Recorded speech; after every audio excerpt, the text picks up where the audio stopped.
Confreiras, confrades, assistentes e ouvintes. O Instituto dos Advogados do Distrito Federal, dando sequência a uma ideia luminosa do nosso presidente Eduardo Licurgo, apresenta a websérie As Damas de Ferro, recebendo nessa noite, como primeira convidada, a ministra e também confreira Maria Elizabeth Guimarães Teixeira Rocha. Até na data, a escolha foi feliz. Hoje é o Dia Internacional da Mulher. A ideia é lúcida e a preferência é merecedora de todos os créditos. Uma escolha fidedigna. Nossa confreira, que agora celebramos, é uma grande dama. É precursora, é mulher de coragem, educadíssima, elegante, pois possui liderança comprovada, enfrentou desafios, vencendo-os sempre. Possui um currículo notabilíssimo. Direito pela PUC de Minas Gerais, mestre pela Católica Portuguesa, tendo como seu orientador o pensador Jorge Miranda, um espírito livre. Doutora em Direito Constitucional pela UFMG, advogada militante até 1985, procuradora federal junto ao Ministério da Cultura, ao Tribunal Regional do Trabalho da Primeira Região, à Câmara dos Deputados, ao Tribunal Superior Eleitoral e à subchefia para assuntos jurídicos da Casa Civil da Presidência da República. Desde 2007, ela exerce o cargo de ministra do Superior Tribunal Militar. Tribunal que presidiu entre 2014 e 2015. Prêmios variados, foi professora da Cândido Mendes, foi professora da UDF, foi professora da UNB,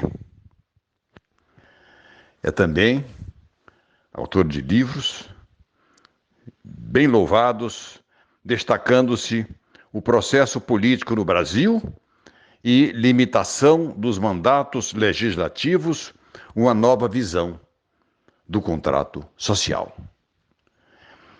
É esta doce dama de ferro, tão merecidamente celebrada, que teremos a satisfação de ouvir a seguir.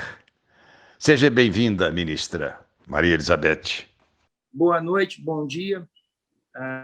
Bem-vindo a todos. A gente está no primeiro episódio da websérie As Damas de Ferro, e hoje nós temos a honra, a felicidade de conversar com a minha amiga Beth Rocha, ministra do Superior Tribunal Militar, constitucionalista das melhores que esse país tem, professora universitária, enfim, uma grande mulher, uma fantástica mulher para a gente começar com o pé direito nesse Dia da Mulher, essa nossa série. Comigo estão Renata Viana e Jaqueline de Domênico, minhas confreiras na diretoria do IADF, e que eu espero que daqui para frente toquem o barco nas webs nos próximos episódios. Eu até vou, se alguém me quiser, compareço, mas acho que a acolhida será melhor com pessoas mais inteligentes e mais bonitas do que eu. Então, Beth, bem-vinda, muito obrigado de novo. Eu fico muito feliz por te ter aqui, acho que todos nós do Instituto. Você é uma confreira, uma desbravadora, né, especialmente no Superior Tribunal Militar, e a gente queria ouvir um pouco dessa tua história. Com certeza. Bom, antes de mais nada, eu queria agradecer ao meu queridíssimo amigo de tantos anos, hoje presidente do IADF, Eduardo Licurgo, e cumprimentar a doutora Renata Viana, a doutora Jaqueline de Domênico, a doutora Marcela Furtes, que estão aqui presentes, e a todas as confreiras e confrades que nos ouvem, e nos assistem, né? E dizer que é uma honra estar aqui, abrindo essa websérie, para falar no Dia Internacional da Mulher, sobre um tema que me é tão caro e que eu vivo, né, no meu dia a dia, no meu cotidiano, que é exatamente a participação feminina no Poder Judiciário. Né? Eu iniciarei falando brevemente, né, tecendo algumas palavras sobre a participação da mulher, o seu ingresso, a sua ascensão à magistratura, e depois estarei aberta a perguntas, às quais responderei com toda a sinceridade. Né? E eu vou iniciar afirmando uma triste verdade que é sabida por todos, que ao longo da história, nas mais diversas sociedades políticas, as mulheres foram alijadas e relegadas a uma situação de exclusão e de inferioridade. Conviver em uma sociedade na qual sejam superadas todas as formas de discriminação e de opressão é, sem dúvida alguma, um ideal civilizatório de convivência igualitária entre todos os gêneros humanos, que reconhece talentos sem estereotipá-los com preconcebidas definições sobre os papéis sociais de cada qual nas estruturas sociais. E no Brasil, a isonomia entre os sexos encontra abrigo na generosa Carta de 1988, a Constituição Cidadã, pródiga em enaltecer a equidade e que, no seu artigo 3º, indica os rumos éticos da nação. O certo é que foram as concepções arcanas e discriminatórias sobre os indivíduos que justificaram a deliberada exclusão das mulheres nas instâncias do poder. E o Estado Nacional, até os dias de hoje, convive com disparidade de gênero no Poder Judiciário. E essa minha intervenção, ela versará precisamente sobre o pioneirismo das mulheres na Judicatura Federal e também estadual, e sobre os desafios para o sexo feminino no ingresso, crescimento na carreira e ascensão às instâncias superiores da magistratura brasileira. E por isso eu digo que, a despeito do símbolo da justiça ser uma mulher, o certo é que, se a deusa Tênis desvendasse os olhos, encontraria poucas de seu gênero na judicatura pátria, notadamente nos tribunais de Adquem e nos tribunais superiores. Aqui e ali, entre calvas circunspectas, barbas esbranquiçadas, ternos e gravatas, ela veria, em algumas togas, traços femininos, e nesses traços ela perceberia a força e a determinação das mulheres para ampliarem passagens muito mais estreitas do que a dos seus colegas homens e para manterem-se combativas diante das estruturas institucionais sexistas. Aliás, foi relativamente há pouco tempo que os juízes passaram a tê-las como companheiras, porquanto se acreditava que as mulheres não possuíam equilíbrio pessoal suficiente para prestar a jurisdição, como se o conhecimento da lei, da jurisprudência, da prova dos autos e das alegações das partes fosse um código masculino decifrável somente pelos homens. Há muitas na primeira instância, a comprovar a igual capacidade intelectual no acesso meritório dos concursos de provas e títulos, exames nos quais as mulheres têm obtido um significativo êxito, não raro superior aos homens, em classificação e pontuação, mas isso, lamentavelmente, não se repete nos tribunais adquem superiores, onde o acesso é político. Odiernamente, as mulheres representam 57,2% dos estudantes matriculados em cursos de graduação, conforme o Censo da Educação Superior de 2016, realizado pelo Instituto Nacional de Estudos e Pesquisas Educacionais Anísio Teixeira, o INEP. E isso demonstra o acesso crescente das mulheres ao ensino superior. O reflexo, não é contar a justiça comum de primeira instância com juízas que giram em torno de 40%, graças, como eu disse, à aprovação em concurso público de provas e títulos. Todavia, o périplo para chegarem aos tribunais adquem e, sobretudo, para chegarem aos tribunais superiores, se mostra mais árduo. E, para tanto, não basta ser uma boa julgadora. O acesso atrelado ao binômio antiguidade e merecimento para a mulher parece centrar-se na exigência de idade no exercício da função. Um merecimento que não deixa de ser uma forma autorizada de cooptação de cortes predominantemente masculinas, promovem os homens, na sua maioria, e aquelas mulheres que superam essas restrições se destacam para além das capacidades exigidas de uma maneira geral. A evidência, e não existe base ou referencial científico a indicar que alguma característica fisiológica ou psicológica feminina desqualifica as mulheres na tarefa de julgar monocraticamente ou em colegiado, e tampouco que as credenciem como menos eficientes ou equilibradas. O problema não é o modo como elas exercem o poder, mas o caminho que devem percorrer e os obstáculos que devem enfrentar para obter as devidas promoções. Eu desafio o reconhecimento de características de gênero numa sentença judicial. Em qual parte, afora os pronomes e nomes, indicaria a feminilidade? Seria o relatório? Seria a fundamentação? Seria a parte dispositiva da sentença ou do acórdão? Em se tratando de órgão colegiado, sobretudo, as prolações nos tribunais são construções coletivas. Então, eu questiono que estudo ou evidência demonstram que a participação feminina faz oscilar a força ou a produtividade dos pronunciamentos judiciais, a não ser o olhar patriarcal. Na magistratura pátria, os homens predominam. Segundo o IBGE, eles representam 48,4% da população brasileira, mas contabilizam 61,2% dos juízes. Em 2014, as juízas correspondiam a 35,9% do universo de magistrados, conforme o censo do Poder Judiciário realizado pelo CNJ. E a pesquisa identificou que quanto mais elevada a posição na carreira, menor a presença feminina, correspondendo em termos percentuais a 44% dos juízes substitutos, 39% dos juízes titulares, 23% dos desembargadores e apenas 16% dos ministros de tribunais superiores. E essa situação, ela decorre porque nas instâncias superiores, de maneira geral, os cargos são providos por indicação política, razão pela qual é diminuta a participação da mulher, devido às dificuldades que ela tem em transitar em espaços historicamente ocupados por homens. E acresce-se que, neste ponto da disputa, a meritocracia não mais predomina, momento em que a seção feminina é dificultada ou até mesmo é obstaculizada. E a prova disto foi o Conselho Nacional de Justiça, avaliando os dados sobre a representatividade de gênero, constatar as flagrantes assimetrias entre os sexos na ocupação de cargos, razão pela qual editou a Resolução CNJ 255, de 4 de setembro de 2018, que instituiu a Política Nacional de Incentivo à Participação Institucional Feminina no Poder Judiciário para eliminar todas as formas de discriminação contra a mulher.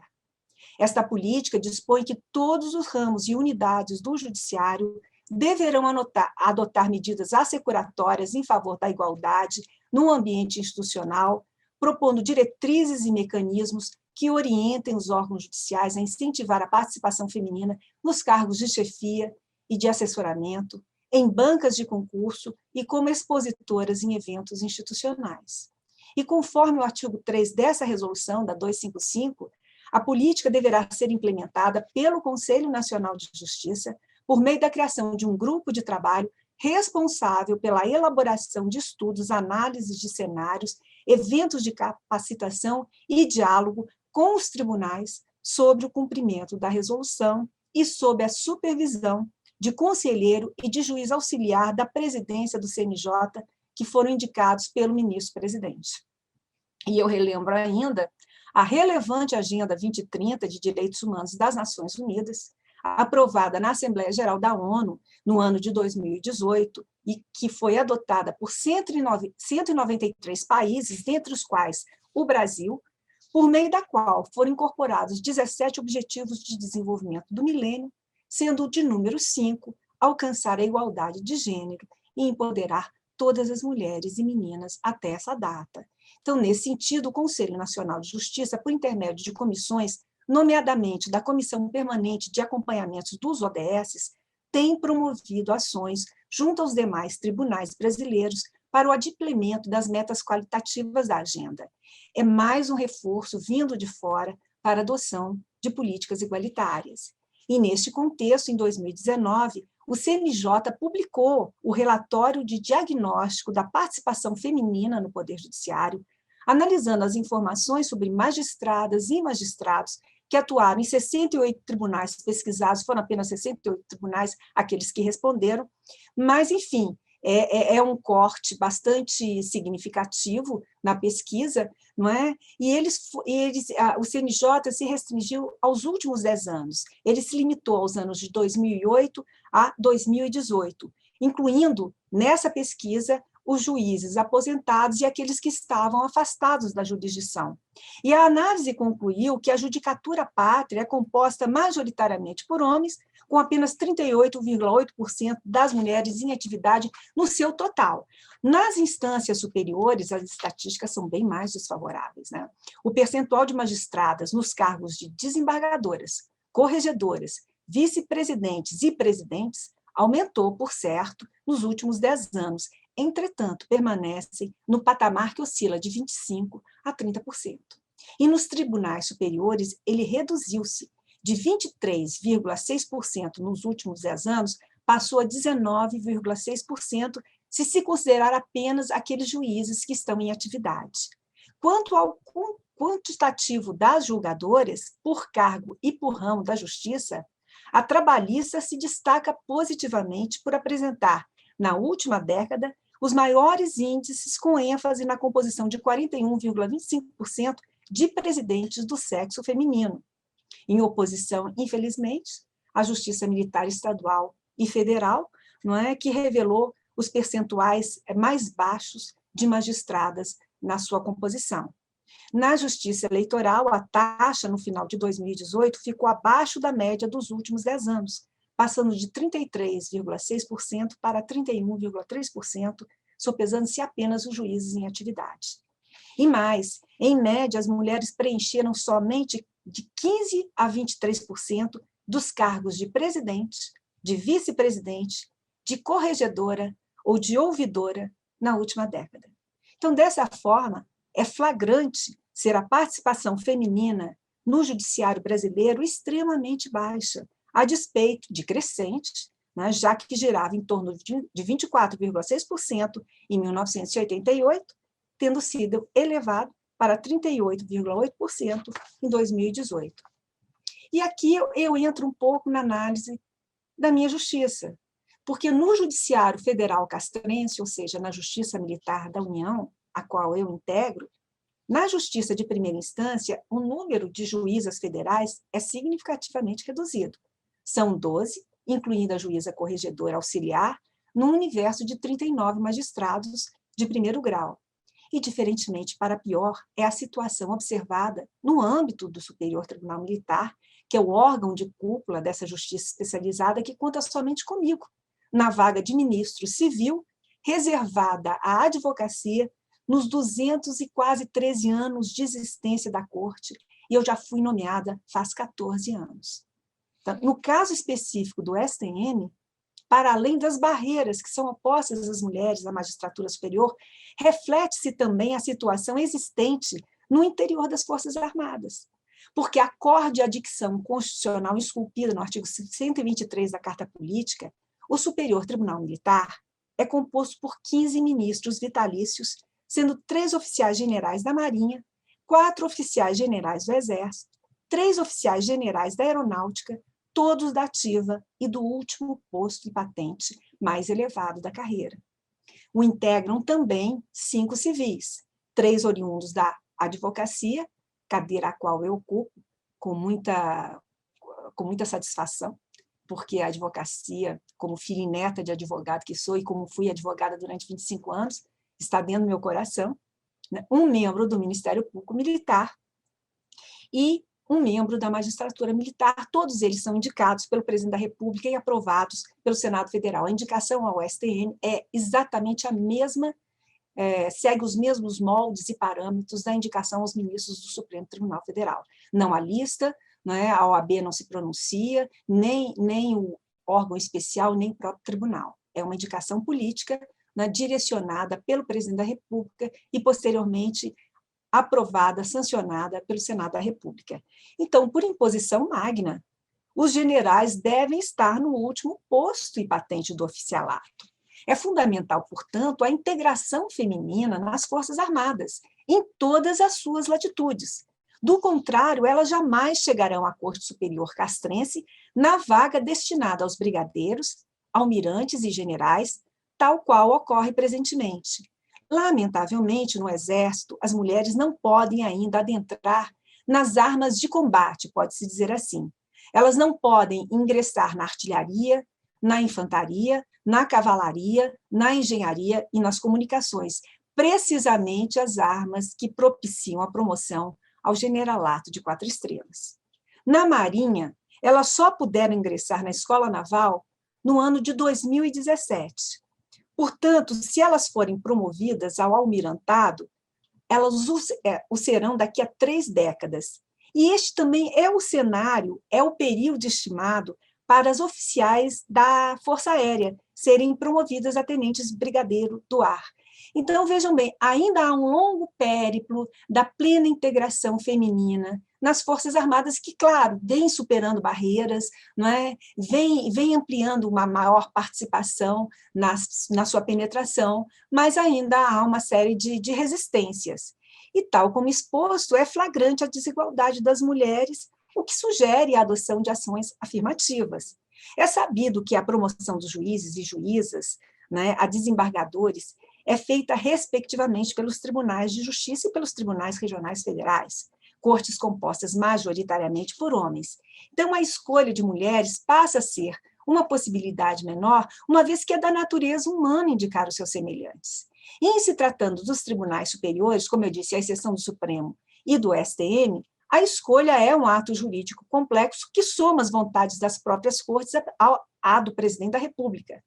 E ela ocorre, sem dúvida alguma, por cooptação, que é um dos campos mais férteis para a discriminação, pelo que as ações afirmativas se fazem proeminentes nessa área.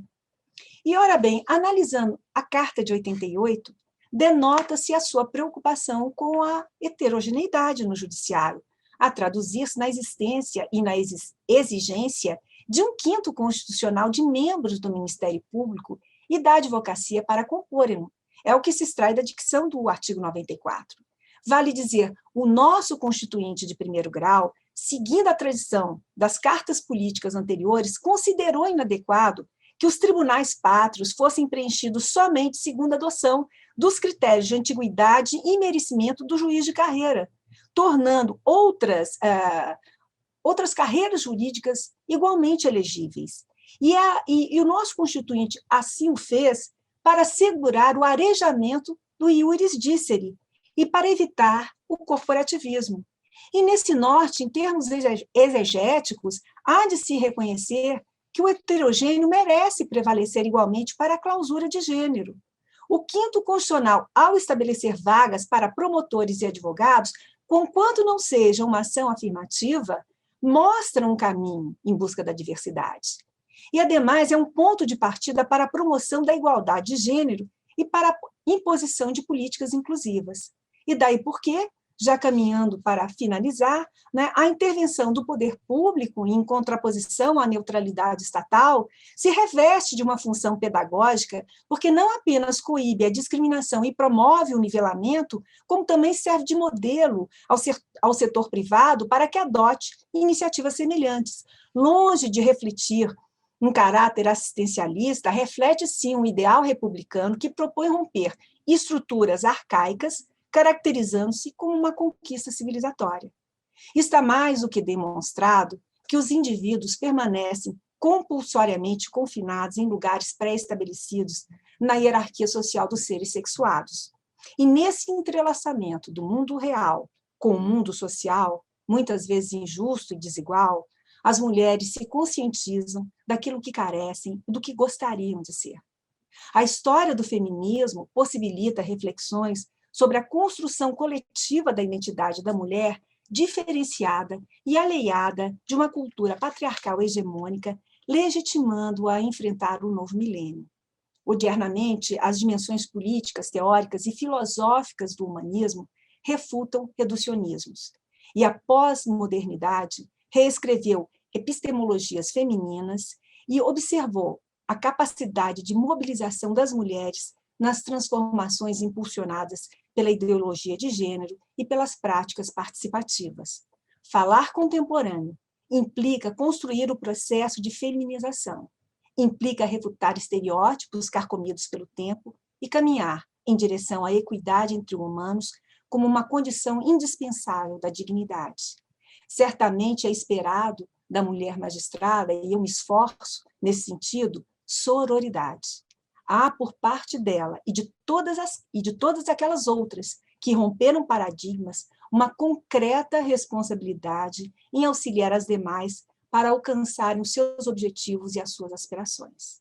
As mulheres com acesso ao poder não podem e nem devem furtar-se de fazer valer o significado de sua condição no interior de uma cultura sexista e patriarcal. Numa sociedade plural, inexiste espaço para estamentos exclusivistas, nem tampouco para posturas neutras. As distorções persistentes, não só no judiciário, mas em todas as instituições, sejam elas públicas ou privadas, descortinam ainda o acentuado predomínio do sexo masculino, notadamente dos homens brancos e heterossexuais. E tais características, que são alusões do patriarcalismo, né, difundidas como se fossem gerais e representativas de todas as classes e pessoas, esbatem-se nas virtudes cívicas. E, nesse momento, a justiça torna-se enviesada. A presença de mulheres, né, de gêneros variados e de etnias também variadas no poder judiciário não é concebida para que cada magistrado julgue os seus iguais, mas para que a justiça se torne um órgão plural e inclusivo, além de, claro, significar chances idênticas de acesso. Por certo, a nomeação de juízas terá um impacto positivo na prestação jurisdicional e no desenvolvimento da lei substantiva, uma vez que o feminino vê o mundo sob uma perspectiva diversa do masculino. E nada é mais saudável para a democracia. Sabido que a alteridade perspectiva uma humanidade mais fraterna, libertária e, sobretudo, filógena. Eu agradeço novamente ao meu querido amigo Eduardo Licurgo por esse espaço, né, para poder falar um pouco sobre as angústias e também as vitórias e conquistas das mulheres nesses últimos séculos, conquistas que se iniciaram com o sufrágio, com o direito a frequentar universidades, né, e que, de uma certa maneira, né, ainda não chegaram ao seu apogeu. Mas nós estamos aqui, né, mulheres da minha geração, para lutar por mulheres da geração da doutora Renata, para que os caminhos sejam mais fáceis e menos árduos no trânsito, nos espaços de poder, né, ou naquilo que nós gostaríamos e queríamos ser, sem qualquer tipo de obstáculo ou interrupção. Então, muito obrigada. Beth, a gente agradece. E aí, como você falou na questão de gênero nos tribunais, hoje eu li uma notícia, parece que no Globo, que chega ao cargo de oficial general, e aí, o jornalista pode estar errado, a minha memória que já não está boa, foi a primeira mulher, uma médica da aeronáutica. Então, isso será que não pode ser um primeiro passo para que essa general venha, num momento não muito longo, ocupar uma cadeira no STM? Infelizmente, não. Por quê? Porque as armas que propiciam o generalato full, como nós falamos, que é o generalato de 4 estrelas, são somente as armas de combate. A artilharia, a infantaria, a cavalaria, material bélico também, material bélico, e comunicações e engenharia. Nesse quadro, nesse cenário, as mulheres só podem ingressar no material bélico. Não é? Aí elas disputarão, sim, o generalato de 4 estrelas em igualdade de condições com os homens. Mas é só nela, e mais nenhuma outra. Então, por exemplo, as médicas, né, as dentistas sequer são promovidas a general, mas as médicas só chegam a general de 3 estrelas. A Constituição determina que o generalato, para se ocupar uma vaga no STM, né, seja do último posto e patente do oficialato. Então, é o Tá. generalato full. E, nesse sentido, as mulheres que ainda não podem adentrar, não é, que ainda não podem ingressar nessas armas fins, não é, que são as armas realmente que têm uma função de combate dentro do Exército, elas não têm possibilidade de ascensão à carreira no seu topo, no seu máximo, e, portanto, consequentemente, não podem ocupar a vaga de ministro no Superior Tribunal Militar. É claro que elas poderão, sim, né, no Exército e na Aeronáutica, porque hoje as mulheres podem entrar na Escola Naval, podem ingressar na Academia das Agulhas Negras da Força Aérea, mas essa promoção, se ocorrer, né, a tenente brigadeiro do ar ou almirante de esquadra, será daqui a 25 anos, 30 anos, porque só agora é que as leis se modificaram, que as mulheres não podiam sequer frequentar a Academia Militar das Agulhas Negras e nem a Academia Naval. A aeronáutica foi a arma mais, vamos dizer assim, mais precursora nesse sentido, mais proeminente. As mulheres podem pilotar aviões, as mulheres podem pilotar caças, mas até hoje ainda não houve a promoção de uma tenente brigadeiro do ar, né, do sexo feminino. Então, Licurgo, respondendo à sua pergunta, há que se integrar plenamente a mulher nas Forças Armadas para que haja, então, uma abertura maior para que ela possa integrar, consequentemente, o Superior Tribunal Militar na condição de magistrada militar, né? Na magistrada que compõe o nosso escabinato.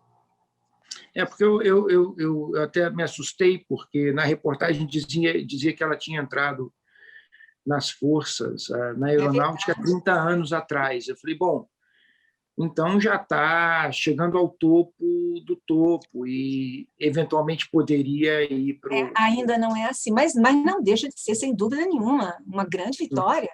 Não é? Há também uma médica que já foi promovida, almirante Dalva, né, ao almirantado. Existe também uma engenheira que foi promovida ao almirantado. Não, as vitórias, como eu costumo dizer, né, Licurgo?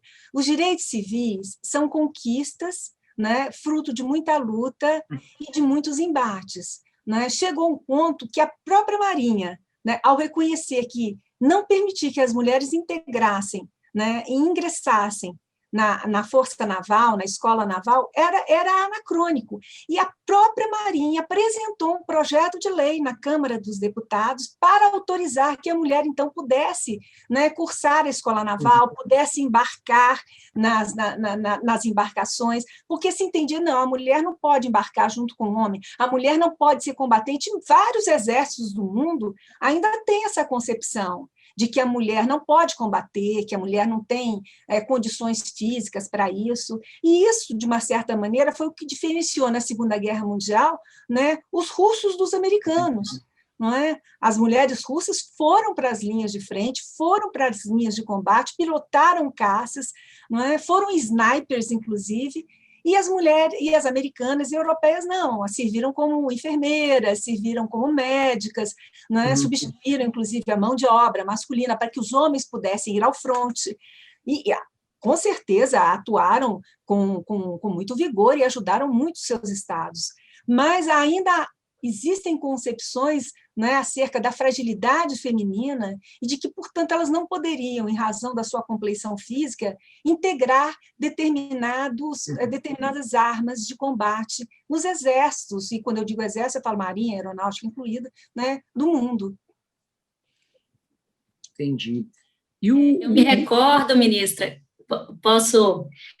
me recordo que fizemos um seminário da ABA, promovido pelo Esdras Dantas, aí no STM, para homenagear a capitão Carla Borges, Exato. que foi a primeira mulher piloto a pilotar uma aeronave presidencial, né? Exato, e foi, exato. assim, um evento super interessante, porque realmente a época foi uma coisa inesperada, né? E a capitã Carla, ela tem possibilidade, sim, de ascender ao posto e à patente de tenente brigadeiro do ar. Ela tem possibilidade, sim, de vir a se tornar uma ministra, né, no Superior Tribunal Militar, e assim espero que aconteça, torço por ela. Não é? Torcemos. O que te levou ao STM? Bem, na verdade, Licurgo, eu sou esposa de um general. Né? Meu marido é engenheiro militar, sempre foi, como é que eu poderia dizer, um general professor, porque ele deu aulas durante muitos anos no Instituto Militar de Engenharia, foi onde ele se formou, depois na ECM, que é a Escola de Comando, né, maior dos oficiais, e, posteriormente, ele foi comandar, né, a diretoria de engenharia aqui em Brasília, quando foi promovida ao generalato. E eu já conhecia essa vida na caserna, eu acompanhava de perto, né, os trabalhos do Superior Tribunal Militar, eu conhecia a Justiça Militar, coisa que poucos conhecem ainda. Né, os operadores de direito, mesmo os magistrados que fazem concurso, que, em tese, deveriam saber como é que é o funcionamento da Justiça Militar Estadual, que é diferente da Justiça Militar da União.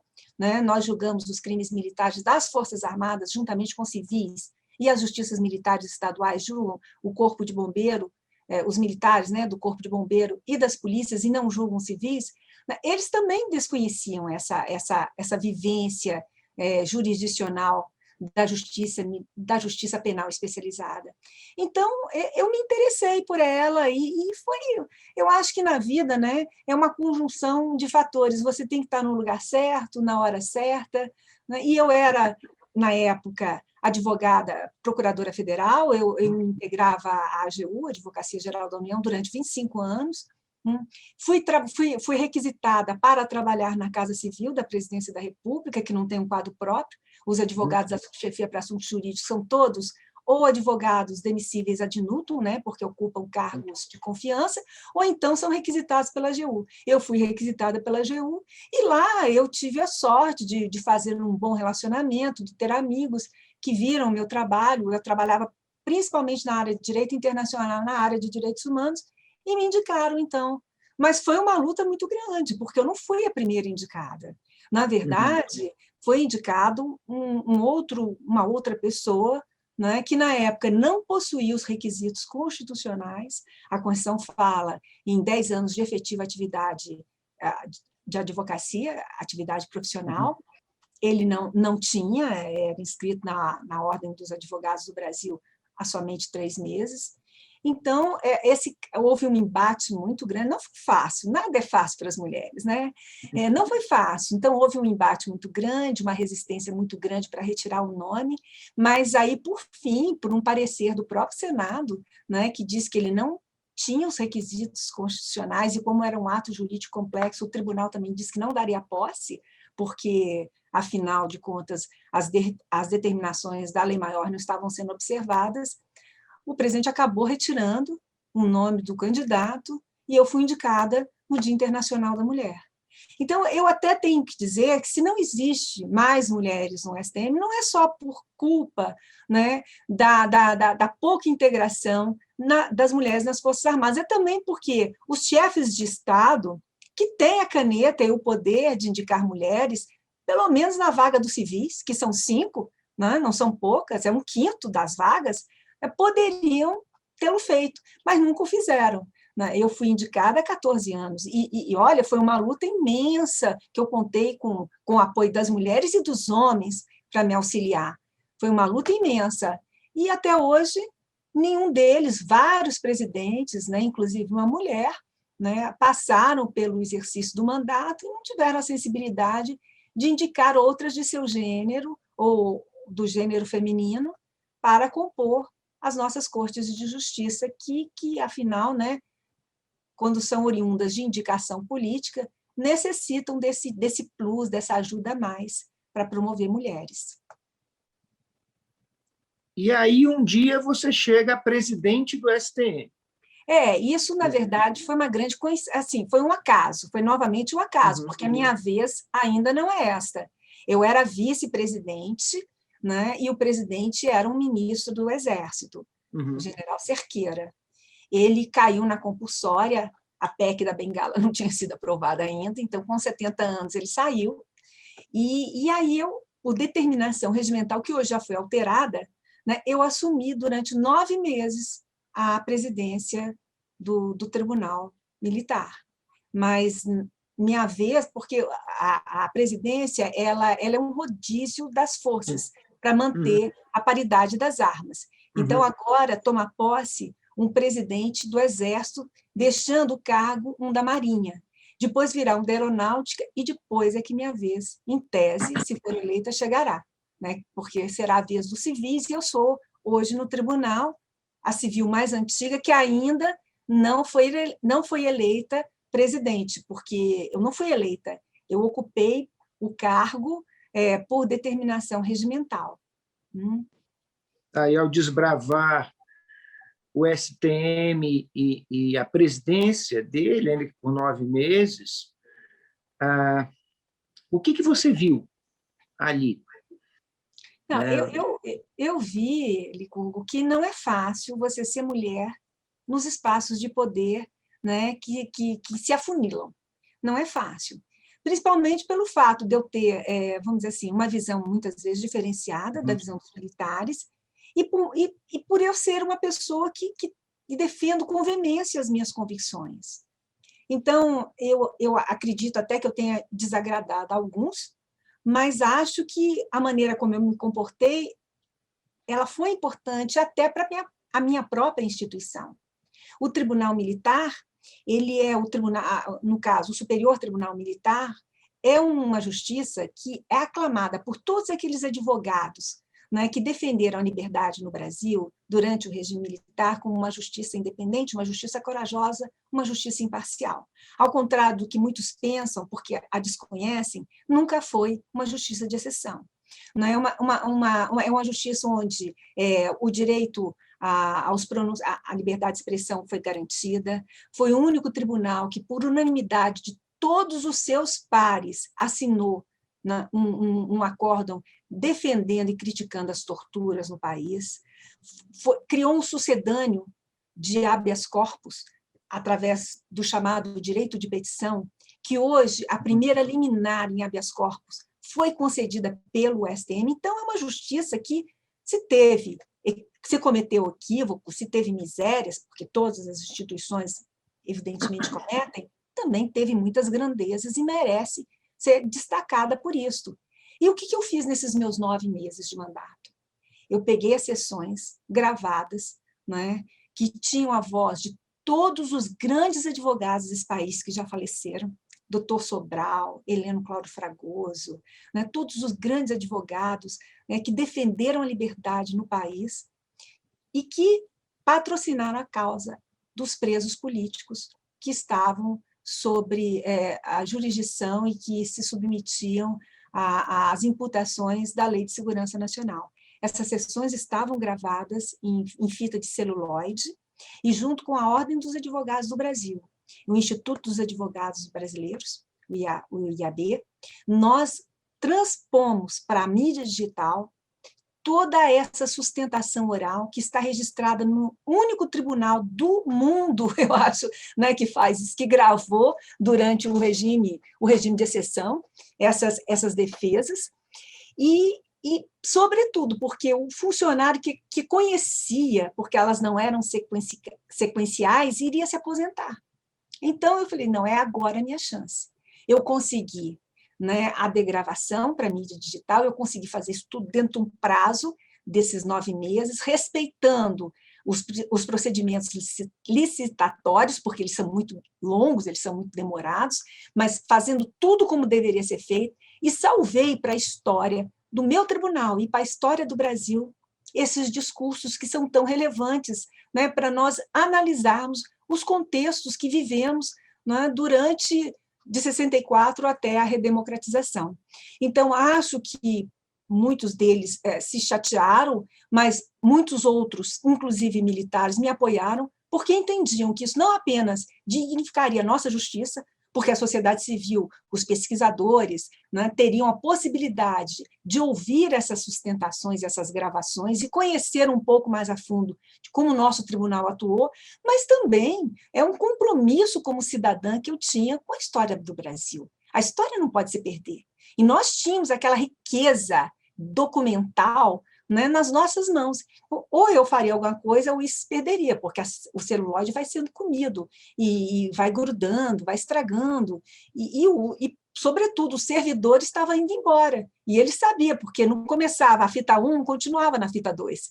A fita 1 continuava na fita 15, e só ele é que sabia disso tudo. Então, foi importante ter feito isso. Eu fiquei muito satisfeita, porque eu acho que isso foi um marco na minha administração, e eu também consegui trazer para o STM, né, a Corte e a Comissão Interamericana de Direitos Humanos. Foi a primeira vez, né, que a Corte e a Comissão se reuniram, levei para o Tribunal Militar para discutir a questão dos direitos humanos e a importância dos direitos humanos e a força e a eficácia das decisões, né, que são emanadas da Corte, que, infelizmente, o Brasil não admite como sendo de eficácia direta e aplicabilidade imediata, como acontece na Colômbia, como acontece no Peru, como acontece relativamente em toda a Sul-América, mas eu acho que foi importante, né, a trazer esse discurso de defesa, né, da dignidade humana para uma Corte, né, que, afinal de contas, respeita os direitos individuais, mas que muitas vezes é atacada porque não se conhece o seu procedimento, o seu atuar, e aí é fácil falar quando a ignorância impera, não é? Presidente, posso usar a palavra de novo? Toda sua. Ministra, eu gostaria de lembrar também de uma amiga querida que deu aula comigo durante 10 anos, que foi juíza auditora, a professora doutora Zilá Maria Calado Fadu Petersen, né? Grande, que já aposentada hoje, mas que também fez parte aí desse quadro da magistratura militar. É verdade, uma grande magistrada, foi uma perda muito, muito significativa para a justiça militar, a sua aposentadoria. Beth, você é constitucionalista. Sou. Tem um histórico gigantesco. Eu não consigo nem imaginar. Assim, eu tentei contar a quantidade de livros e participações em direito constitucional, enfim. Você é uma grande constitucionalista, né? Uma professora maravilhosa. E como é que está sendo a Beth constitucionalista na Justiça Militar? Pois é, eu acho que a nossa justiça militar precisava de uma constitucionalista. Por quê? Porque os nossos códigos são de 1969, tanto o Código de Processo Penal quanto o Código Penal. E nós, da Justiça Militar, já intentamos várias vezes, junto ao Congresso, buscar alterações, mas não conseguimos. Inclusive, eu fui presidente de uma comissão de estudos do Código Penal Militar, e o ministro Arthur Vidigal, do Código de Processo Penal Militar, de atualização. Nem se mudou muitos tipos, nem se acrescentou novos tipos penais, nós apenas atualizamos os conteúdos normativos do Código, porque, afinal de contas, eles foram todos, né, promulgados na vigência de uma carta que não é mais a que está em vigor. A Carta de 88 ela é radicalmente e ideologicamente oposta à Constituição de 67 e 69. Pois muito bem, não houve essa alteração. Né?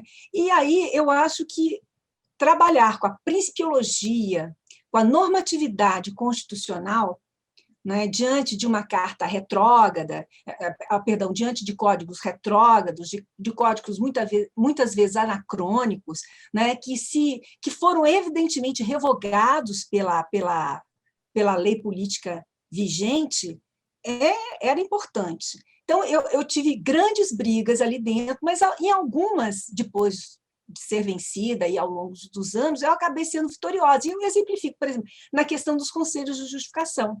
Os julgamentos eram secretos. Eu não admitia uma coisa, achava isso assim, absolutamente incompatível, incongruente com a principiologia constitucional vigente.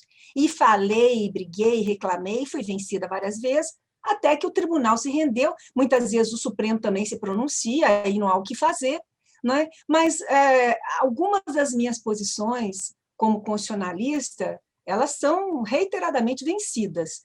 Porém, o Supremo depois, não é, se pronuncia acerca de uma ou de outra, ou o próprio tribunal se convence. Outra coisa que me causava uma perplexidade imensa era, num inquérito policial militar, a testemunha, né, o indivíduo ser chamado como testemunha, fazer prova contra si próprio e sair dali na condição de réu, como se o direito ao silêncio, né, e à não autoincriminação não fosse uma garantia fundamentalizada na nossa Carta Política e clausulada como pétrea. Então, foram muitos os embates, ainda são, de uma certa maneira, né? Mas talvez por isso é que eu resisto ali dentro, exatamente para não permitir, né, que certos princípios que já foram superados, né, na modernidade, pela nossa legislação, eles permaneçam, porque o que eu digo, os militares, eles são pessoas, eles são legalistas. Aquilo que está escrito na lei é aquilo que eles acatam, é como eles interpretam. Os militares têm uma certa dificuldade em trabalhar com princípios, com interpretações conformes, com reduções de texto. Isso é difícil. Primeiro, porque não tem formação jurídica, na medida em que a Constituição não exige que eles tenham a formação jurídica, eles têm que levar para nós o conhecimento da vida na caserna, que é muito importante para nós julgarmos e prestarmos a jurisdição justa. A vida na caserna é relevante, porque realmente, né, a minha visão de civil, muitas vezes, ela impacta com certos princípios militares, né, mas que são aqueles princípios importantes que vigoram dentro da corporação e que não há o que fazer. Né? Então, por exemplo, aconteceu um caso, eu gosto de citar exemplos, né, de um garoto que colou na AMAN, na Academia Militar das Agulhas Negras, ele colou. Eu sou uma professora há 30 anos, quer dizer, ele foi expulso da academia. E aí ele impetrou um habeas corpus, um mandato de segurança, mas aí foi na Justiça Federal Comum, porque a Justiça Federal Comum é que aprecia as infrações disciplinares. Nós só julgamos os crimes militares. E o juiz, morto de pena, né, falou, coitado garoto, todo mundo cola, né, um garoto de 18 anos, 17 anos, né, um cadete. E foi preciso que o comandante fosse até lá e explicasse, olha, mas a questão, para além da questão ética, para além da questão da lealdade, todo aquele discurso, não é? Há também, né, a pontuação e a classificação do militar na escola, na academia, na ESSEMI, e isso vai nortear toda a carreira dele, porque a estruturação da vida militar é muito parecida com a do diplomata, com a do Itamaraty. Né? E aí, ele que colou vai prejudicar um colega que estudou muito mais do que ele, que não colou, que fez uma prova séria, não é? E que talvez fique abaixo da classificação. Então, veja, são valores, não é, que são diferentes. O primeiro processo que eu fui obrigada a julgar no tribunal como relatora foi um processo de uma granada que explodiu numa brincadeira entre soldados. E eu não entendia o que tinha acontecido, porque eu nunca vi uma granada na minha vida, eu não entendia como é que aquela granada tinha estourado, porque eu não entendia o que tinha acontecido ali, mecanicamente falando. E o ministro revisor, que era um general do Exército, chegou para mim, claro, com uma granada desativada, levou para mim no meu gabinete e falou assim, olha, o que aconteceu, Beth, foi isso aqui. E me mostrou o que era o fruto da brincadeira e o que tinha havido, porque parece que soltou aquela presilha que a granada tem, né, e que é quando ela explode, e explodiu e causou um óbito culposo, mas causou. Então, assim, é importante realmente o escabinato, né? Mas, voltando ao que eu disse, por outro lado, também muitas vezes é difícil dialogar com os colegas na medida em que eles não têm conhecimento jurídico. E direito não é lógica. Direito é ciência, direito é estudo, é análise, é construção. Direito não é só a subsunção da lei ao caso concreto. O direito é muito mais do que isso. Ele exige uma hermenêutica, uma exegese, muitas vezes densa, para se chegar à justa decisão. Porque eu digo a vocês, não é fácil viver, ganhar o pão julgando o semelhante. Eu, pelo menos, tenho muita dificuldade, eu acho que talvez pelo fato de eu ser oriunda da advocacia, de fazer parte da terceira geração de advogados da família, depois é que eu me tornei magistrada, é difícil julgar o semelhante. que você não está dentro dele para saber. E, normalmente, eu carrego isso também da experiência da advocacia, eu vejo o réu como a parte mais vulnerável do processo. Sobretudo porque as nossas ações são todas penais públicas incondicionadas. Então, é sempre o Estado, pela voz do Ministério Público Militar, que fala nos nossos processos. E o Estado é sempre um leviatã. O Estado é um leviatã, né? Eu faço parte dele, eu falo por ele, mas eu tenho essa consciência. Então, é preciso sopesar os direitos, é preciso olhar com um olhar garantista, né? Como é que o réu está sendo tratado, se o devido processo legal está sendo ou não observado. E eu faço questão absoluta de não deixar passar nenhuma inconsistência, nenhuma irregularidade. Muitas vezes eu incomodo por isso, mas acho que devo agir dessa maneira e estou absolutamente convicta e não vou mudar o meu posicionamento. Então, assim, mas isso também, esses dissensos, eu digo, faz parte dos colegiados. Uma vez o ministro Marco Aurélio me falou, me deu uma lição, né, que eu achei muito importante, que eu carreguei assim que eu tomei posse no tribunal, assumi o cargo. Ele me disse, olha, quem não sabe conviver com a divergência não pode trabalhar, não pode integrar um órgão colegiado, e ele tem toda a razão. Então, o que eu quero é ser respeitada na minha divergência, respeitada no dissenso. Isso eu digo com muita tranquilidade que eu sou, felizmente. Né? Eu tenho tudo isso que você falou, Beth. O que a Beth, daqui a 10 anos, quando olhar para trás, ou daqui a 15 anos, quando olhar para trás, vai poder imaginar que ela deixou no STM e o que ela levou? Bom, Licurgo, eu acho que o que eu busco construir ali é uma jurisprudência, a minha jurisprudência, uma jurisprudência que defende os direitos individuais e os direitos humanos, uma jurisprudência que tem um olhar de gênero, sim, porque eu sou a única ali do meu gênero, então eu acho que eu tenho que enfatizar a questão da mulher dentro dos meus julgados, acho que estou ali para fazer a diferença e não para me render ao mimetismo, não é? À homogeneidade. Acho que talvez por isso eu seja tão combativa dentro do tribunal, porque eu acho que essa é a minha função. Né? Então, o que eu gostaria realmente de deixar e de ser lembrada, né, é que eu fui uma boa magistrada, que eu me esforcei, que eu lutei o bom combate, que eu procurei ser justa nas minhas decisões, né, que é algo que me aflige cotidianamente. É doloroso para mim julgar. Não vou, foi desde o primeiro dia e continua sendo até hoje, 14 anos depois. É doloroso julgar.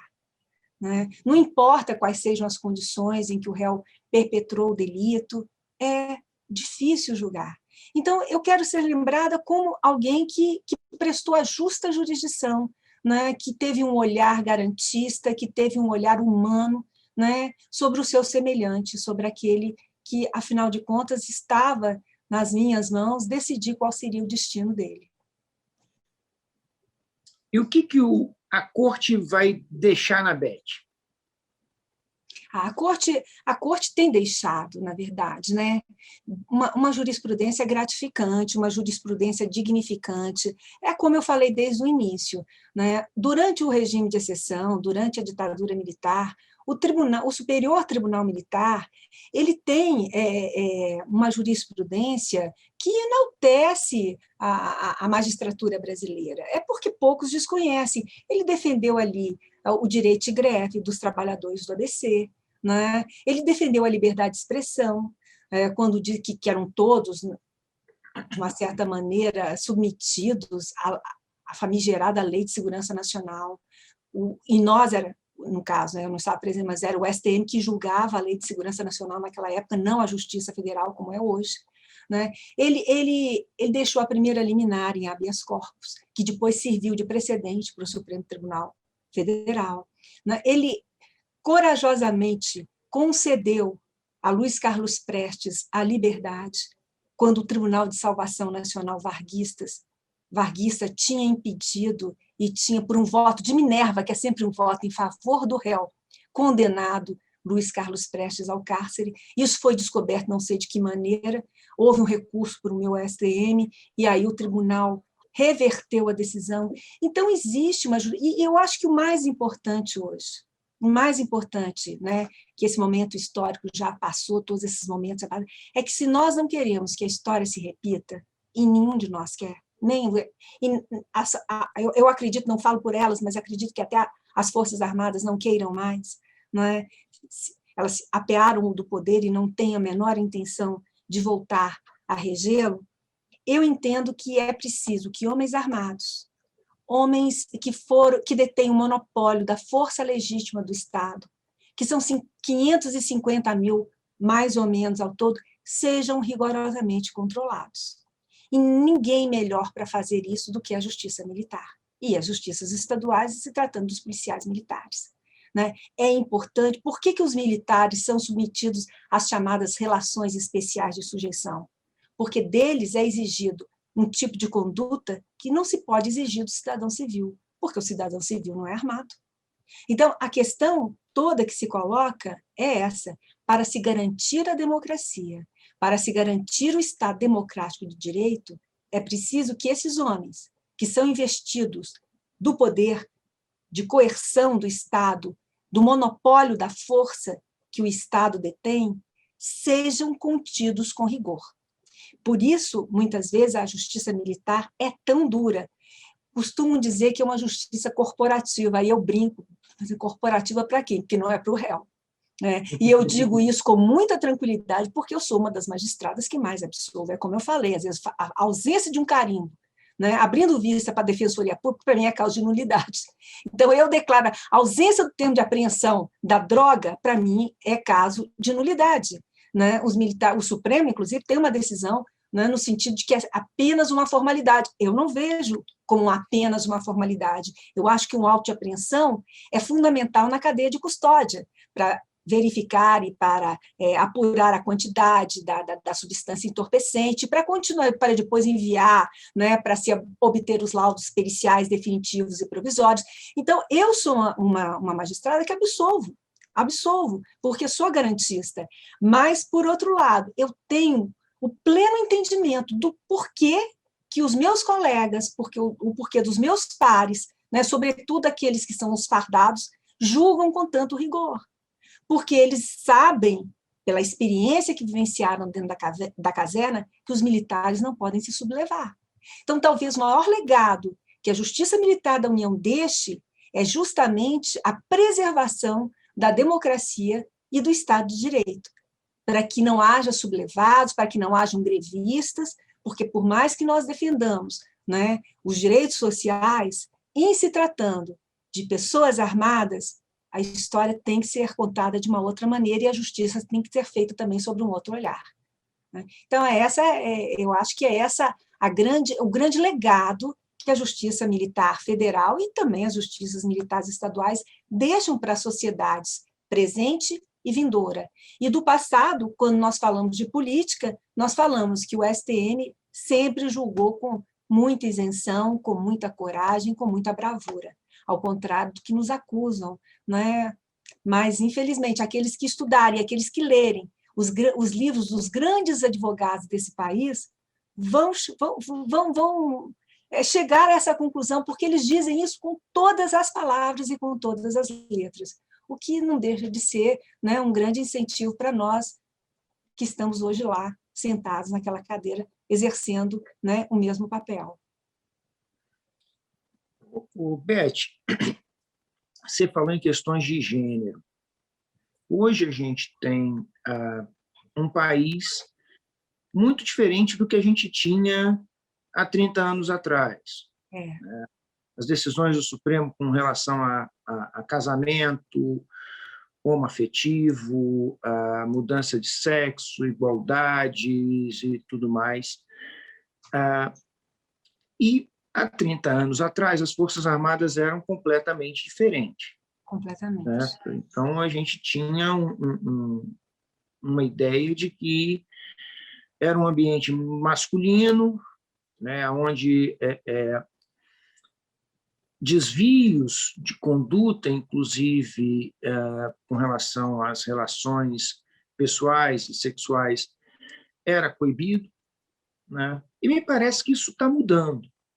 Está. Aos poucos, isso está mudando. É. Como é que vocês veem isso? Eu sempre vi com um olhar, né, diverso, né, reconhecendo que a alteridade e as identidades têm que ser respeitadas e preservadas numa democracia. Mas é como eu digo, a história é um processo continuado, a história não caminha em saltos. Só recentemente, os Estados Unidos se livrou, né, com o presidente Obama, daquela infame política do don't ask, don't tell. Né? Então, não pergunta, não responda. Né? Você pode ser homossexual, mas você não pode se assumir enquanto tal. Você não pode ser quem você é dentro, pertencente, né, dentro de uma organização militar. Ora, esse tipo de visão, felizmente, mudou, porque o mundo está mudando e essas intolerâncias não estão sendo mais admitidas. E é claro que as Forças Armadas, elas acabam por ter que acompanhar essa evolução dos tempos. Né? Eu vejo que, por exemplo, a questão, o nosso código, que é um código anacrônico, como eu falei, ele falava, né, na cabeça do artigo, quando ele falava na prática de ato libidinoso dentro do quartel, entre vírgulas, homossexual ou não. Quer dizer, isso era, evidentemente, uma discriminação imensa com relação às pessoas que tivessem essa orientação, porque tinha que constar isso dentro, não era heterossexual ou não, era homossexual ou não. O Supremo Tribunal, num voto da lavra condutora do ministro Celso de Mello, mandou riscar aquela cabeça daquele artigo, que não fez a menor diferença, né, e que continua realmente sendo criminalizada a prática de atos sexuais dentro do quartel, porque, afinal de contas, não é um lugar adequado, o local de trabalho não é o lugar adequado para isso, mas sem aquele estigma, né, do homossexual ou não. Então, eu vejo que a humanidade está evoluindo. Né? Isso não é só as Forças Armadas. As Forças Armadas nada mais refletem, eu costumo dizer, as forças, desde a República Velha, sobretudo o Exército, né, a opinião das classes médias, porque são compostas pelas classes médias. Não é? Então, o que eu vejo é que há, graças a Deus, uma evolução no sentido de respeito às alteridades, de inclusão, né, de aplaudir a pluralidade como uma conquista democrática, como uma conquista do Estado de Direito. Agora, é lógico que isso demanda também muita luta. Isso foi um dos pontos das minhas divergências ali dentro. Não é? Mas hoje eu realmente desafio que qualquer um dos meus colegas tenha a coragem de submeter a um conselho de justificação, por exemplo, um oficial, né, pela sua condição, pela sua orientação sexual. Eu já divergi muito, eu fui a primeira a brigar, né, com relação a essa questão, mas o tempo caminhou, o Supremo se posicionou, o mundo mudou, a jurisprudência e as resoluções do CNJ também fizeram acontecer, e hoje não tem mais espaço para esse tipo de colocação. As pessoas podem até pensar, mas elas não têm coragem mais de expressar. E é aquilo que eu digo, a tolerância não é você, né, pensar como todos. Você tem o direito de ter suas opiniões, você tem direito de ter até as suas posturas, vamos dizer assim, discriminatórias. Cada um com seu cada um. Agora, o que você não tem o direito é de expressá-las. Num Estado de direito, num Estado onde a legitimidade impera, o discurso do ódio é incabível. Então, a sua opinião guarde para si. Porque se a família, não lhe educou para respeitar o outro, né, como um igual, para respeitar a dignidade daquele que é diferente de você, então que o Estado te puna. E hoje, sair da boca de um magistrado qualquer tipo de inferência, né, que estigmatize um ser humano é inaceitável. É inaceitável. Então, com certeza, há uma grande mudança de paradigma no sentido de não se estigmatizar mais humanos, independentemente das suas diferenças, né, com relação ao julgador ou com relação a você próprio. Eu vou puxar uma questão que está fora da justiça militar, aproveitar a Beth constitucionalista. Quando você fala em liberdade de expressão, aparentemente com responsabilidade, eu posso pensar o que eu quiser, mas eu tenho que tomar cuidado com aquilo que eu falo. Nós tivemos alguns casos de comediantes fazendo piadas em shows e sendo interpretados. Houve um caso, não vou dar nomes, mas esse comediante chegou e fez uma piada relacionada ao uso de preservativos e dizendo que, enfim, o preservativo tinha lá na embalagem que ele teria um efeito retardante. Então, fez uma piada com uma entidade associativa que cuida de pessoas com síndrome de Down, mas divulgou essa piada. Isso era um show dele, essa piada fazia parte desse show. Aí ele gravou um DVD, na época ainda era DVD, acho que isso nem hoje existe mais, e a entidade entrou com uma ação civil pública para retirar o seu DVD do mercado, e ele ser proibido de fazer as piadas. E, dentre outras tantas piadas, tinha piada para todos os gostos, né? São piadas para todos os gostos. Como é que você vê isso? Essa me parece, eu não sei se seria um pouco de intolerância com a comédia ou não, eu vejo da seguinte maneira. Eu acho que aquilo que ofende não é engraçado. Mas, se houver uma insistência do comediante em falar, ele que responde eventualmente, né, pelos excessos que cometeu. Eu defendo a liberdade de expressão. Eu acho que todo mundo tem direito de se exprimir, mesmo que eu discorde totalmente daquilo que ele fala. Né? Acho que isso é uma garantia do Estado democrático. Acho que nós não podemos relativizar, mas se houver excessos, existem as ações, né? Existem os tipos penais para poder, então, incidir sobre aquele que foi muito mais além do que poderia. Eu entendo que, muitas vezes, o humor se vale, né, das críticas preconceituosas para colocar o dedo na ferida. Eu entendo e acho que é o papel do comediante. Né? Muitas vezes ele usa o discurso politicamente incorreto para mostrar as hipocrisias, as falsidades, né? as imposturas sociais. Mas acho também que existe um meio termo ali para se chegar a um consenso. Né? Não é possível também ofender e não haver qualquer tipo de resposta a quem foi agredido.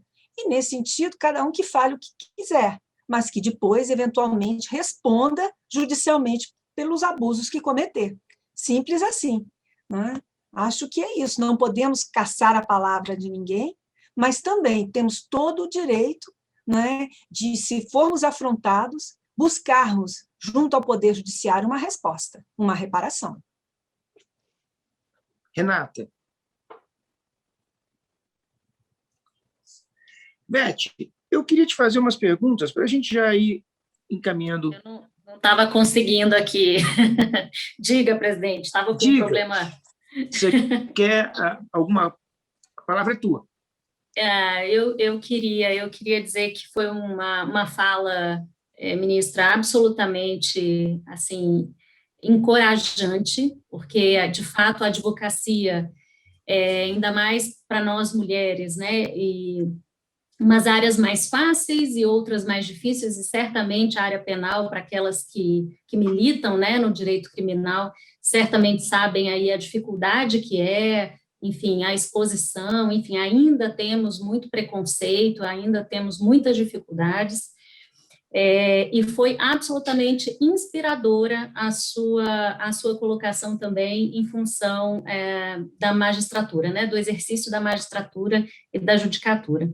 Então, te agradeço imensamente, porque tenho certeza que essa fala, né, vai ser propagada e vai ficar na história também toda essa capacidade de colocar dentro de um tribunal tão importante como é o STM no Brasil hoje, uma gotinha feminina e aquele jeito, né, que dizem que a mulher tem de ajeitar as coisas e de dar outra forma às coisas, de reorganizar as coisas, né, no mundo, inclusive no mundo masculino. Então, hoje é um dia muito especial, claro, para nós mulheres, porque marca, né, enfim, um evento, né, muito, muito triste de violência, e a gente ainda vive com muita violência, com muita discriminação, mas é muito importante a gente ver mulheres, né, que chegaram aí, né, ao topo de suas carreiras e que podem ser admiradas e são admiráveis, né, como você, e eu acho que é por isso que a escolha do Licurgo não poderia ter sido melhor para a abertura dessa nossa série. Então, te agradecer o seu carinho, a sua generosidade de colocar todo esse seu conhecimento e esse sentimento nesse momento que a gente compartilhou juntos. Então, muito obrigada, ministra. Olha, doutora Renata, sou eu quem agradeço. Eu sou uma confreira do IADF já há muitos anos. Eu tenho uma alegria muito grande de integrar essa instituição e fui muito honrada, me senti muito honrada com esse convite do meu querido amigo, que já conheço há décadas, né, o Eduardo Licurgo, para, vamos dizer assim, abrir essa websérie discutindo questões de gênero que são tão importantes para nós. Eu sempre brinquei que eu estou juíza, mas sou magistrada, mas eu sou também, no fundo, uma advogada, porque quando eu defendo as minhas posições na corte, eu me lembro, né, do meu protagonismo na advocacia. E a advocacia, de uma certa maneira, nunca saiu de dentro de mim. Né? Eu tenho a advocacia na alma, no DNA, né, no espírito, e muito me honra realmente estar aqui participando dessa discussão, dessa mesa virtual, já que, infelizmente, a pandemia nos impede, né, de estarmos todos juntos confraternizando. Então, esteja certa, doutora Renata, doutor Eduardo Licurgo, querido amigo, que a honra e o prazer de estar aqui hoje é todo meu. Beth, antes de encerrar, eu tenho 3 perguntas de bate-bola mesmo, jogo rápido. Vamos lá. Mais ou menos. A primeira delas é, se você pudesse alterar, olha que essa pergunta eu tinha pensado lá atrás, e acho que está perfeito para uma constitucionalista. Se você pudesse alterar um único artigo na Constituição de 88, qual seria? Talvez, um único artigo na Constituição de 88, eu gosto tanto da Carta de 88, talvez eu tornasse os direitos sociais auto-aplicáveis como são os direitos individuais. Eu não faria com que os direitos sociais, esculpidos no artigo 6º e 7º, necessitassem de regulamentação, de intermediação congressual, mas sim teriam eficácia e aplicabilidade imediata. Porque, de fato, os direitos individuais foram uma conquista oitocentista, mas os direitos sociais foram a síntese daquele processo de construção do ideário de fraternidade da Revolução Burguesa. E hoje, você não tem uma democracia completa se os direitos sociais não são respeitados. Nós vemos com um triste olhar a tragédia que os despossuídos, né, estão vivenciando com essa pandemia em razão do lockdown, que não tem outra alternativa, em razão da impossibilidade das pessoas se movimentarem, tantas pessoas passando necessidade, tantas pessoas vivendo um desespero. Então, é preciso, eu sou welfarista, eu entendo que a função do Estado é o bem-estar dos cidadãos. Eu não admito me submeter ao monopólio da dominação estatal se não houver uma contrapartida. E a contrapartida é o bem-estar do outro. Eu não digo nem de mim, porque eu sou uma privilegiada. Eu pude estudar, eu como 3 vezes ao dia, então eu sou uma privilegiada nessa cadeia, vamos dizer assim, social, né? Nessa pirâmide social que é tão desigual quanto a brasileira. mas se eu pudesse fazer uma alteração, talvez fosse essa a grande alteração que eu fizesse como constituinte. Eu daria aplicabilidade direta e eficácia imediata aos artigos 6º e 7º da Constituição Federal. Quem que já não está dentre nós que você gostaria de ter um dia com essa pessoa? Paulo Bonavides, meu grande amigo, meu grande mentor, que faleceu recentemente e que eu pus uma máscara, entrei dentro de um avião e fui enterrá-lo junto com a Dona Ieda e com a Doralice, minha amiga e irmã, filha dele. Sem dúvida nenhuma, Paulo Bonavides. E, por último, para a gente fechar, se você pudesse subir na montanha mais alta desse planeta, e lá de cima, eu não vou dizer gritar, porque eu gritaria, mas não faz o seu perfil, você é extremamente elegante, eu sou um truculento. Eu grito, sim. O que você diria para todos ouvirem nesse planeta? Bom, eu sou uma mineira, então eu diria liberdade, ainda que tardia.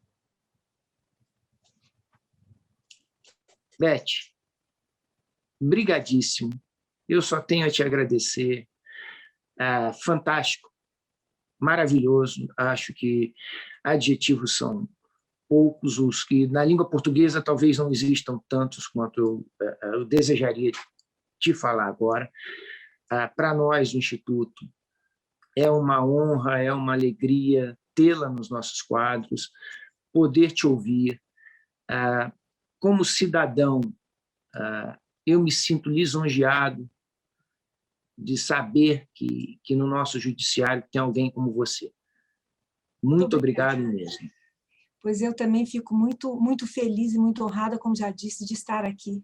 Te agradeço imensamente, Licurgo, por esse convite, por esse espaço de fala, para poder também mostrar um pouco à sociedade civil o que é o Superior Tribunal Militar, a importância que ele tem para o nosso regime democrático, e te agradeço, sobretudo, por ter se sensibilizado com essa questão de gênero, a questão das mulheres, porque nós precisamos ter os homens ao nosso lado, homens como você, homens que sabem respeitar a mulher, o gênero feminino. Então, muito obrigada, doutora Renata, muito obrigada, doutora Jaqueline, pelas suas presenças, doutora Marcela. Eu fiquei realmente muito honrada de estar participando dessa nossa mesa de debate, e contem comigo sempre que precisarem. O STM está aberto a todos, nós, inclusive, quando voltarmos novamente, temos um programa onde convidamos os jovens estudantes para conhecerem a justiça militar, para se familiarizarem com ela, e com isso criamos assim, uma expectativa de mostrarmos aos jovens, aqueles que virão depois de nós, como diria Brecht, a importância da justiça e a importância do direito dentro de um contrato social, dentro de uma sociedade de homens razoáveis e de homens livres. Foi extraordinário. Parabéns. Muito obrigada a todos. Saúde e paz para todos, e que as vacinas sejam eficazes. E que a gente possa acabar com o universo digital e se encontrar pessoalmente para fazer esse bate-papo. Com certeza. Com certeza. Vamos fazer o número 2. Vai ter a segunda rodada, espero. Muito obrigada. Um grande abraço a todos. Um grande abraço, Romeu. Tchau, tchau. Obrigado. Beijão. Tchau. Tchau.